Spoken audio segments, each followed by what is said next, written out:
Shalom मेरे मसीह में प्यारे भाई और बहनों। बहुत दिनों के बाद मैं एक वीडियो के साथ जुड़ा हूँ और ये इम्पोर्टेंट टॉपिक है जिसमें बात करना बहुत ज़रूरी है। टॉपिक मेरा आज का है, क्या यहोवा के विश्वासियों को होली मनाना चाहिए या नहीं मनाना चाहिए, या होली खेलना चाहिए या नहीं खेलना चाहिए। आज इस टॉपिक पर हम लोग बात करेंगे। तो जैसा कि आप जानते हैं मेरे प्यारे भाई और बहनों, कि परमेश्वर ने जब इज़राइली लोगों को मिस्र देश से छुड़ाया था, तो उन लोगों को जब कनान देश लेके जा रहे थे, तो उन लोगों को बहुत सारी ऐसी बातें कही। क्या बातें कही? कि जब मैं तुम्हें कनान देश ले जा रहा हूँ, तो वहाँ पर कनान देश में क्या था कि बहुत सारे पहले से अन्य जाति के लोग रहते थे। उनका अपना ईश्वर था, उनका अपना चाल-चलन था, उनका अपना ईश्वर को मानने का तरीका था, उनका धूप जलाने का तरीका था, उनका खाने-पीने का तरीका था, उनका उपासना का तरीका था, उनका अपना तरीका था। इन शॉर्ट मैं कह लूँ, तो उनका अपना ईश्वर था, अपना त्योहार था, अपना सब कुछ था मनाने का। लेकिन जब इज़राइली लोगों को परमेश्वर निकाल कर के ले जा रहा था, तो उन्हें सख्त 2 चीज़ बहुत ज़्यादा बताई गई है। हालाँकि बहुत सारी चीज़ें बताई गई हैं, लेकिन किसी और जाति के लोगों के ईश्वर के प्रति या उनके रीति-रिवाज के प्रति परमेश्वर ने क्या बताया, मैं उन सब चीज़ों को आज 2 वचन में आपके सामने दिखाऊँगा, और उन 2 वचनों को आपको पढ़ना है, समझना है, और उसी के बेस पर आपको डिसाइड करना है कि आपको क्या करना चाहिए अपने लाइफ में, विश्वास में, और क्या नहीं करना चाहिए। तो सबसे पहले मैं निकालना चाहता हूँ व्यवस्था विवरण की पुस्तक, उसका 12वाँ अध्याय, और उसका हम लोग आखिर वचन तक जाएँगे। व्यवस्था विवरण उसका 12 अध्याय और उसका आखिर वचन तक। यहाँ पर जब आप 12 अध्याय का 29 पद से पढ़ेंगे, ठीक है? 29 पद से, तब आपको समझ में आएगा कि वहाँ परमेश्वर क्या बोलना चाह रहा है। लिखता है, "जब तेरा परमेश्वर यहोवा उन जातियों को जिनका अधिकारी होने को तू जा रहा है, तेरे आगे से नष्ट करे और तू उनका अधिकारी होकर उस देश में बस जाए, तब सावधान रहना।" यहाँ पर वर्ड का जो वैल्यूएशन है बहुत ज़रूरी बताया, कि तब सावधान रहना, कहीं ऐसा ना हो कि उनके सत्यानाश होने के बाद तू भी उनकी नाई फँस जाए। अर्थात यह कहकर उनके देवताओं के संबंध में यह पूछ-पाछ ना करना कि उन जातियों के लोग अपने देवताओं की उपासना किस रीति से करते थे, मैं भी वैसा ही करूँगा। यहाँ पर यहोवा परमेश्वर पहले से अपने लोगों को चेतावनी दे रहा है कि मैं जिस देश में तुम्हें ले जा रहा हूँ, वहाँ पर उन जातियों को जो बहुत ही दुष्ट है, बहुत ही क्रूर है, उन सबको मैं जब निकालूँगा, और उन सब के निकालने के बाद क्या होगा, तुम लोग ऐसा मत करना सोच करके कि वो लोग अपना देवी-देवता का कैसा उपासना करता था, मैं भी करूँगा। ये बिल्कुल भी नहीं करना। क्यों? क्यों परमेश्वर ने ऐसा कहा? क्योंकि उस जाति के लोग, उस देश के लोग पहले कैसे थे, यहाँ पर 31 और 32 पद में हम लोग पढ़ पाएँगे। लिखता है, "तू अपने परमेश्वर से ऐसा व्यवहार ना करना, क्योंकि जितने प्रकार के कामों से यहोवा घृणा करता है और बैर भाव रखता है, उन सबों को उन्होंने अपने देवताओं के लिए किया है। यहाँ तक कि अपने बेटे-बेटियों को भी वे देवताओं के लिए अग्नि में डालकर जला देते हैं।" मतलब परमेश्वर बताना चाह रहा है कि कोई भी अन्य जाति हो, कहीं पर भी हो, और भी जाति के लोग हैं, हो सकता है कि उनका उपासना करने का तरीका अलग है, और है, बहुत लोगों का उपासना करने का तरीका अलग है, मान्यताएँ अलग है। वो उपासना क्यों कर रहे हैं, कैसे कर रहे हैं, क्या तरीका है, परमेश्वर ने ये सारा चीज़ इज़राइली लोगों को मना किया। और आज हम अगर विश्वासी हैं, परमेश्वर यहोवा को मानने वाले लोग हैं, तो हम लोगों को भी सावधान रहना है। हम लोगों को भी और जाति के लोगों का जो भी रीति-रिवाज है, क्यों मनाते हैं, किस देवता के लिए मनाते हैं, वो सब बिल्कुल भी नहीं करना है। क्योंकि हम देख पाते हैं कि इज़राइली जिस कनान देश में जाने की ओर था, जिस कनान देश में पहुँचने वाले थे, वहाँ के लोग इतने ज़्यादा क्रूर और क्या बोलेंगे, निर्दयी, या फिर आप कह लें इतना नीचा गिरा हुआ था कि अपने देवी-देवताओं को, अपने बेटे-बेटियों का बलिदान चढ़ा देता था, आग में जला करके मार देता था। मैंने एक वीडियो बनाया था इससे पहले कि कैसे मोलेक देवता के लिए, आप ये वाली वीडियो देख लीजिएगा, कैसे मोलेक देवता को मतलब कि आग में अपने छोटे-छोटे बच्चों को आग में वो लोग बलिदान करते थे।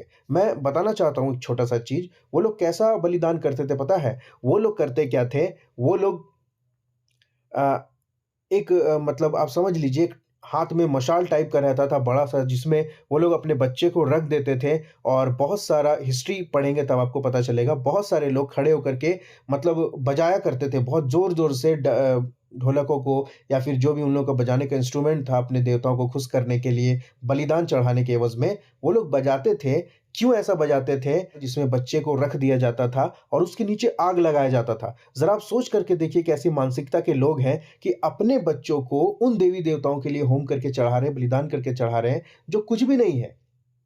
जो कुछ भी नहीं है उसके लिए चढ़ाते थे और आवाज़ बच्चे का तड़पने का आवाज़ जब वो नीचे से आग लगा दिया जाता था, तो जैसे-जैसे वो गर्म होगा और वो जलेगा, तो बच्चों को उसका बच्चे का रोने का, चिल्लाने, चीखने का आवाज़ ना सुनाई दे, इसीलिए वो लोग ज़ोर-ज़ोर से बजाते थे, ताकि माँओं को उनके बच्चों का आवाज़ ना सुनाई दे, क्योंकि सुनाई देगा तो ममता जागेगा। इस तरह का क्रूरता के साथ वो लोग अपने बच्चों को बलिदान करते थे।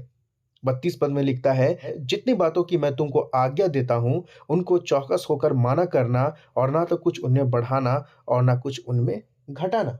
परमेश्वर ने सीधा-सीधा कह दिया है, किसी भी तरीके का दूसरे देवी-देवताओं का रीति-रिवाज, कैसा वो अपने ईश्वर का बलिदान करता था, कैसा वो उपासना करता था, बिल्कुल भी नहीं सीखना है। परमेश्वर ने पूरी रीति से मना किया और आपको समझ लेना है कि परमेश्वर ने जो मना किया, सो मना किया।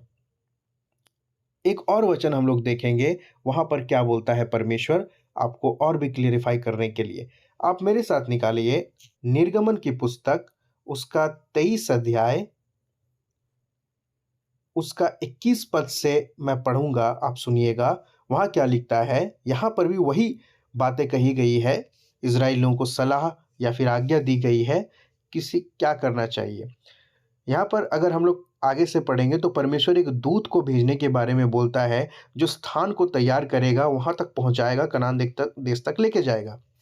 तो उसके लिए कहता है 21 पद में कि उस दूत के सामने सावधान रहना और उसकी मानना, उसका विरोध ना करना, क्योंकि वो तुम्हारा अपराध ना क्षमा करेगा, इसलिए कि उनमें मेरा नाम रहता है, उसमें सॉरी। और यदि तुम सचमुच उसकी माने और जो कुछ मैं कहूँ वो करे, तो मैं तेरे शत्रुओं का शत्रु और तेरे द्रोहियों का द्रोही बनूंगा।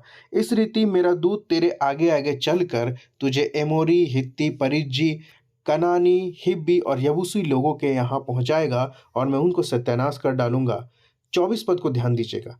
उनके देवताओं को दंडवत ना करना और ना उसकी उपासना करना और ना उनके से काम करना, वरन उन मूर्तों को पूरी रीति से सत्यानाश कर डालना और उन लोगों की लाठों को टुकड़े-टुकड़े करना। परमेश्वर यहोवा ने इस्राएली लोगों को ये बात कही थी और कहा 25 पद में, और तुम अपने परमेश्वर यहोवा की उपासना करना, तब वो तेरे अन्न जल पर आशीष देगा और तेरे बीच में से रोग दूर कर देगा। परमेश्वर ने कहा कि जब वो जाति उस देश से हट जाए तो उनके देवी देवताओं के जैसा उपासना मत करना, उनके से काम मत करना, उनको अपने यहाँ से हटा देना सारी चीज़ों को, ताकि तुम बिगड़ करके ऐसा ना सोचने लगो, बैठ के जब खाली बैठे हो तो लोग खाली बैठे हैं तो अपने में ये डिस्कस ना करने लगे कि अरे भाई, इस देश में तो हम लोग आए हैं। इसके पहले जो लोग रहते थे वो लोग अपने देवी देवताओं को कैसे उपासना करते थे? क्या-क्या करते थे? ऐसा सोचना नहीं, क्योंकि मैंने व्यवस्था विवरण में दिखा दिया कि परमेश्वर बोलता है वो लोग वो सारे घिनौने कामों को करते थे जो परमेश्वर यहोवा को बहुत बुरा लगता था। जो परमेश्वर यहोवा को बिल्कुल भी पसंद नहीं था, वो सारे कामों को करते थे, इवन अपने बच्चे लोगों को भी आग में होम करके देवी-देवताओं को चढ़ा देते थे। इसीलिए मैं कहता हूँ मेरे प्यारे भाई और बहनों, आपको क्या करना चाहिए? आप एक विश्वासी हैं, यहोवा को मानने वाले, यहोवा की आज्ञाओं को फ़ॉलो करने वाले हैं और पाप से क्षमा पाए हुए व्यक्ति हैं, तो आपको परमेश्वर की आज्ञाओं पर खरे उतरना है। आपको हर एक चीज़, जो भी किसी चीज़ दूसरे चीज़ों से रिलेटेड है, उसका कॉज़, उसके पीछे का मोटिव, उसके पीछे का कौन है, क्या देवी-देवता हैं, क्या मान्यता है, क्यों मनाया जा रहा है, इस सारी चीज़ों को फ़ोकस आउट करना है, देखना है और इसके डिसीज़न पर जो मैंने वर्स दिखाया, इसको देखते हुए आपका डिसीज़न बने कि मुझे क्या करना चाहिए। यही आपका सही मार्गदर्शन करेगा। उम्मीद करता हूँ वीडियो आपको समझ में आया और भी अगर आपको जानना है तो मेरे चैनल को ज़रूर सब्सक्राइब कीजिएगा और ये सारी चीज़ों को जानना है तो बाइबल को बहुत गहराई से पढ़िए। शालोम, जय मसीह की।